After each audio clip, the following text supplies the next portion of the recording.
Hi, we're Group 3A and we're going to talk about the business ethics we've learned this term so far in MDP. Firstly, Raul's going to start us off by talking about the rise in technology. So the rapid development of technology in the last decades has had a major influence on business practices and consumer decisions. It has had a major influence on the way businesses operate, with more and more services using some kind of information systems to serve the customers and manage day-to-day operations. However, the effect of the implementation of new technology is subject to continuing debate. Some aspects of technological advancements, such as pollution and the rise in inequality, remain grave concerns. In addition, new technology has made risk management more important than ever. For example, new technology has made the existence of exotic securities possible.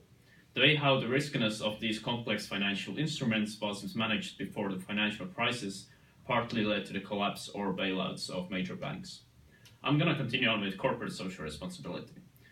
In recent decades, the practice and awareness of corporate social responsibility has been on the rise.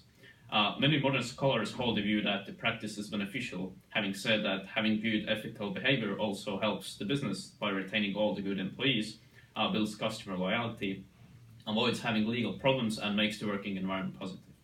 I'm now going to hand it over to Angus. Thanks.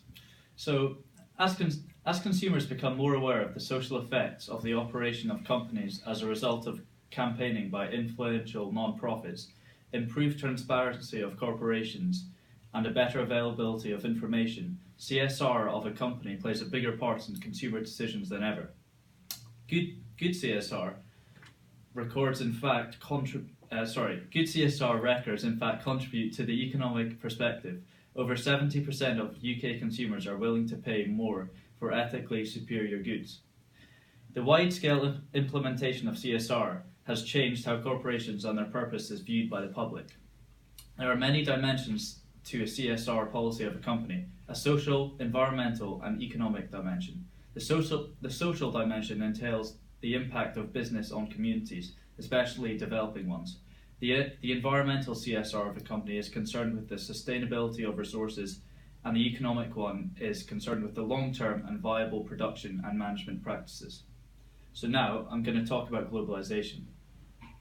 Globalization refers to the integration of economies and societies. It has come about due to the exponential growth of the technology and communication industries. If managed properly, globalization can be a force for the good. Some countries have experienced immense success due to globalization. For example, South Korea and Hong Kong are two of the most economically advanced countries in the world. This is due to the fact that they have open economies and embrace globalization. Other countries, however, have had an opposite experience. Many oil-rich African countries have been exploited, and despite being promised, have seen no real rewards from globalization. It can be argued, therefore, that a country's government and policies will determine whether they will benefit from globalization or not. So, the arguments for globalization seem to outweigh the arguments against. Although initially there were major concerns regarding environmental, social, and economic impacts, it is clear that globalization has allowed mankind to realize these concerns and work together to overcome them. So, thanks very much for listening.